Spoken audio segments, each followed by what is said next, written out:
helai hi DZ ya DZ ti chu dropping zone inani tunha sipai in reason vel an thlak na thin kha ani a YLA Park aram ngole nung cha hum hal ro khotlang ta na ni thin ziak ko maya so tilai khwa lo lang so ni otlang ani a chuan kan han lakwal ze langa chu matam dewa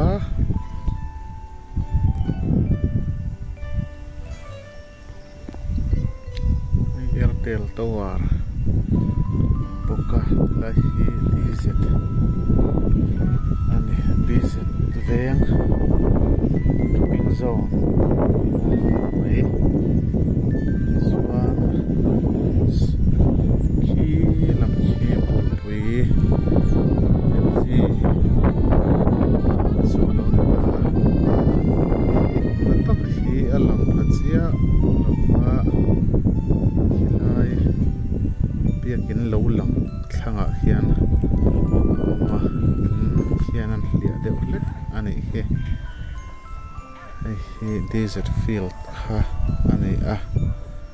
chuan khi bol putlang ti mai a hming tak hi chiang chiang lo dewa hi lai tlanga hi lon to ani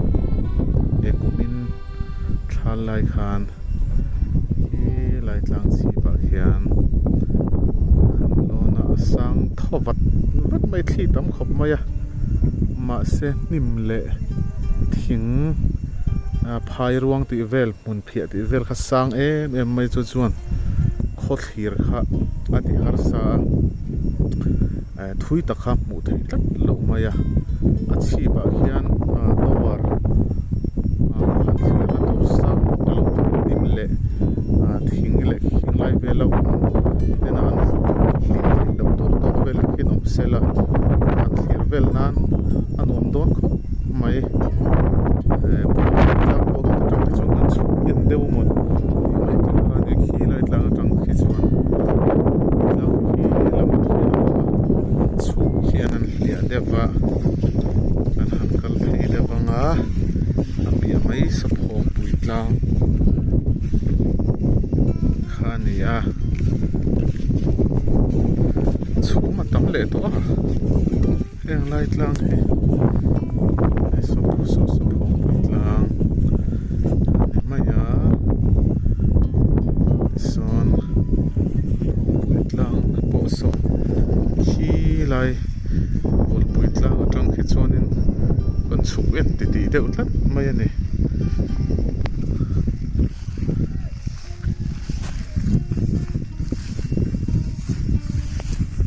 le ti hian phong pui tlang kha alang taru mai chu ma tam deuh leka chip lai tak vel te so lang thei ta chia lo devani hei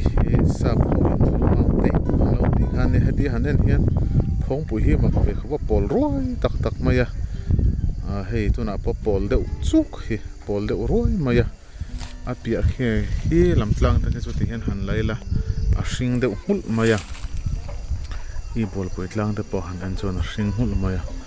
phong pui hi chu pol deuh phat mai ni khi lam tlang ta khi chu ti hian camera han lak po hianen a hring ngal maya nim kha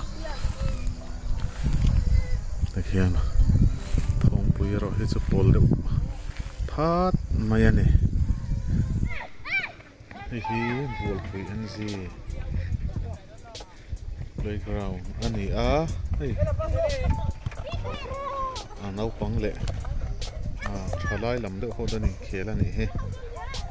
chuan khi lam hia a khwa in on tam na deuh dar lai chu ani a khi community hall ven thlang community hall ani a tu chuan biakin hi laya me ke BCM ani apia chia hian a lang thei em an ke thole kan oma khila in kara hian ke ni Salvation Army an oma chuan khi building lo lang an ding deuh lur bi ka khi EKK Bolpui NG office ani an headquarters mun ani EKK hi Kaushan ni an oma biakin pahni anin thena Bolpui NG EKK te hi Bolpui NG tual chhung biakin ani khi lai khi tual chhung anin tia te chuan EKK tho ta hian a pia dewa hian a oma lang thei chi lo Bethlehem anin ti ve le thunga te chuan EKK kha tual chhung le Bethlehem in anin then ani hilai hi DZ veng ani te chuan mun te hi an wama Bolpui NG hi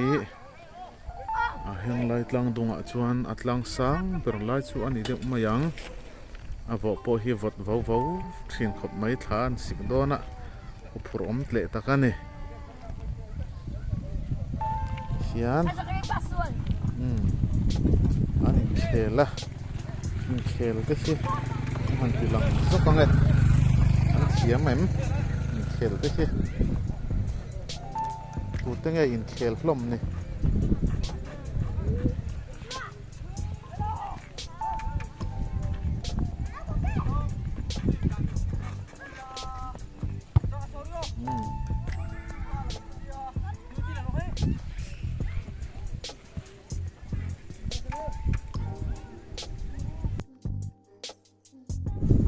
lai hi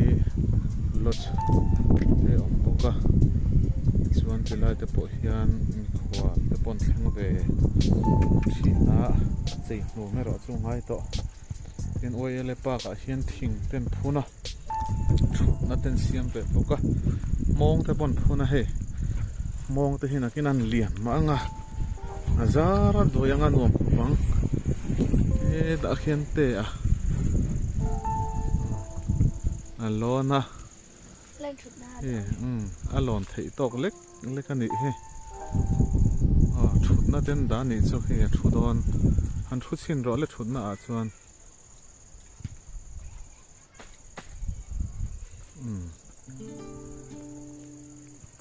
khan man lai chuan tianga khan thang te ten do sa ten chang thina te khan salo kalma khan te khan thutna ten lo siaman chang thin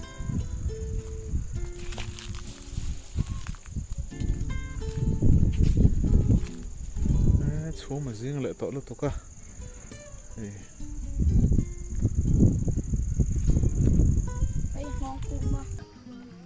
hi OLA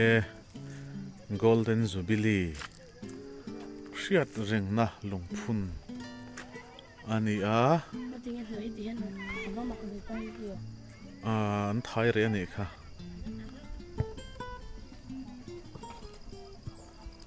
ti chuan helai hi Bolpui NG playground ani tlei rol thar ho te ani fiama ball ten pe ta te khuan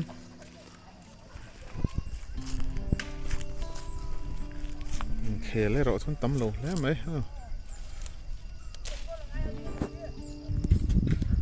lam phong pui tlang to blama son vom buk te ama so lai son khuwa oma vom buk ar chuang te oma so lai khopi lam sa chu a barma ram ani vele to mai